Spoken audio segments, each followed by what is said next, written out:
অনেক দিন ধরে ভর্তা খাওয়া হইতেছে না, তো আজকে ভাবলাম যে ভর্তা করে খাই দুপুরে। আসসালামু আলাইকুম, সবাই কেমন আছেন?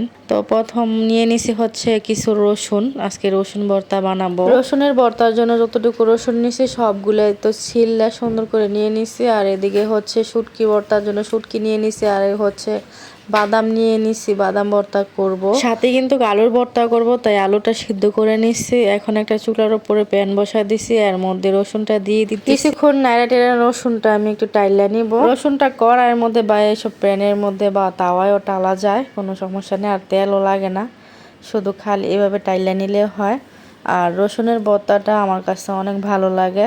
এক সময় আমি রসুনের ভর্তা খাইতে পারতাম না, বলতাম যে রসুনের ভর্তা আবার কি খায়, এগুলো খাইতে ভালো লাগে।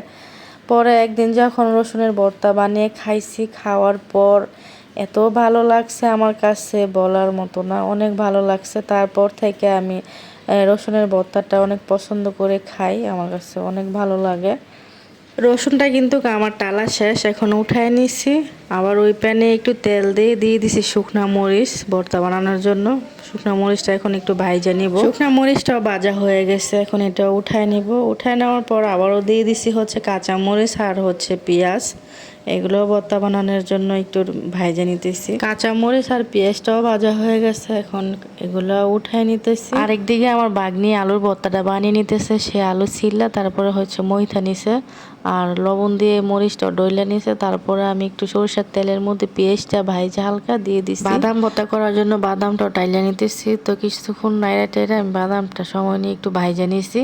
দেখেন ভাজা হয়ে গেছে, এখন উঠাই নিছি। বাদাম ভর্তাটাও আমার কাছে অনেক ভালো লাগে, তাই আমি মাঝে মধ্যে বাদাম ভর্তাটাও বানিয়ে খাই, অনেক মজা হয়। অল্প করে কিছু শুটকি নিছি শুটকি ভর্তা বানানোর জন্য। তো এটা করার মধ্যে অল্প তেল দিয়ে দিছি হচ্ছে শুটকিটা একটু ভাইজা নিব।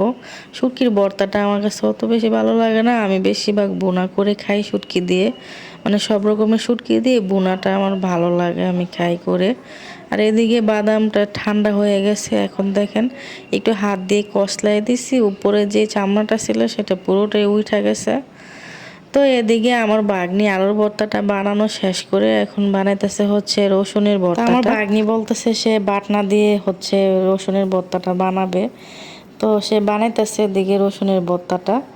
আর আমি হচ্ছে বানাবো শুটকির ভর্তা আর হচ্ছে বাদামের ভর্তাটা। আমরা অনেক সময় মনে করি ভর্তা বানানো অনেক ঝামেলা, কিন্তু যখন মনে চায় ভর্তা দিয়ে ভাত খাবো তখন আর অত টামেলার চিন্তা করি না, তখন ভর্তা বানিয়ে খেয়েই ফেলি। দেশি রসুনের ভর্তাটা করলে কিন্তু অনেক বেশি মজা লাগে, আর ইন্ডিয়ান রসুন দিয়ে ভর্তাটা করলে কিন্তু কতটা মজা লাগে না।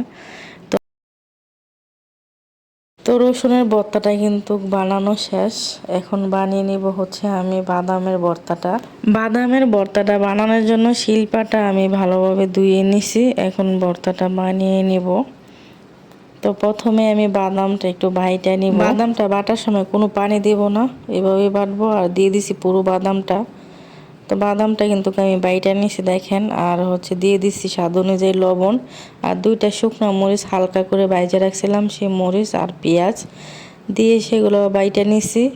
তো এখন বাটার পর আরেকটা বাটা দিয়ে দিব একটু মিহি করে। তো দুইটা মরিচ দিছি, কারণ মরিচটা অনেক ঝাল, তার বাদাম ভর্তা বেশি ঝাল হলে কিন্তু আবার খাইতে অত ভালো লাগে না। বাদাম ভর্তা যেভাবে করছি সেমভাবে কিন্তু রসুনের ভর্তাটাও করে নিচ্ছি। এটার মধ্যে কোনোভাবেই কাঁচা মরিচ দেওয়া যাবে না, আমিও কিন্তু দিই নাই। আর শুকনা মরিচ হালকা ভাইজা দিয়ে দিছি হচ্ছে লবণ, আর হচ্ছে পেঁয়াজটাও কিন্তু হালকা ভাইজা নিয়েছিলাম। বাদাম ভর্তাটা কিন্তু আমার বানানো শেষ, এখন বাদাম ভর্তাটা উঠাই নিতেছি। তারপর হচ্ছে বানিয়ে নিব শুটকির ভর্তাটা। তো একটা বাটির মধ্যে নিয়ে নিছি ভর্তাটা দেখেন। আর শুটকি ভর্তা বানানোর জন্য দিয়ে দিছি হচ্ছে অল্প কাঁচা মরিচ, আর কিছু হচ্ছে শুকনো মরিচ দিয়ে দিচ্ছি সাথে। দিয়ে মরিচটা বাইটে নিতেছি আমি দেখেন। তো মরিচ বাটা শেষ, এখন দিয়ে দিতেছি ভাইজা রাখা শুটকিটা। শুটকির মাঝখানে যে লম্বা একটা কাঁটা ছিল সেই কাঁটাটা বাইছা ফালাই দিতেছি, আর হচ্ছে ছোটো ছোটো কাঁটাগুলো যেগুলো আছে সেগুলো বাইটা একদম মিহি করে নেব, তাহলে কাঁটার আর ভয় থাকবে না। শুটকিটা কিন্তু বাটা শেষ, এখন দিয়ে দিব পেঁয়াজটা দেওয়ার পর দিয়ে দিব স্বাদ মতন একটু লবণ। তো একটু বিলাতি ধনিয়া পাতাও দিয়ে দিছি, লবণ একটু বেশি হয়েছে তাই একটু উঠায় নিছি। তো পেঁয়াজটা আমি বেশি মিহি করব না, শুটকির ভর্তার মধ্যে পেঁয়াজটা একটু আস্তে আস্তে থাকলে খাইতে একটু বেশি মজা লাগে, তাই বেশি মিহি করে বাটবো না। তো আমার শুটকির ভর্তাটাও বানানো শেষ, সব ভর্তাই বানানো শেষ হয়ে গেছে। এখন হচ্ছে ভর্তাটা উঠায় নিতেছি। একদিকে ভর্তা বানানো শেষ হয়েছে, আরেকদিকে আমাদের ঘরে সবারই খিদা লেগে গেছে। এখন দুপুরবেলা, তো আমাদের ঘরে সবাই মিলে খাইতে বসে পড়ছি। তো শুধু ভর্তা দিয়ে খাবো, সাথে কিন্তু ডালও রান্না করে নিছি, কারণ বেশি ঝাল লাগলে ডাল দিয়ে খাবো। আর হচ্ছে এদিকে আমি নিয়ে নিছি ভাত, আর সাথে ভর্তা। প্রথমে নিয়ে নিছি হচ্ছে আমি বাদামের ভর্তাটা কিন্তু অনেক মজা হয়েছে। বাদামের ভর্তা দিয়ে খাওয়ার পর এখন খাবো হচ্ছে রসুনের ভর্তাটা দিয়ে। তো খাইতে খাইতে বিদায় নিয়ে নিলাম, সবাই ভালো থাকবেন।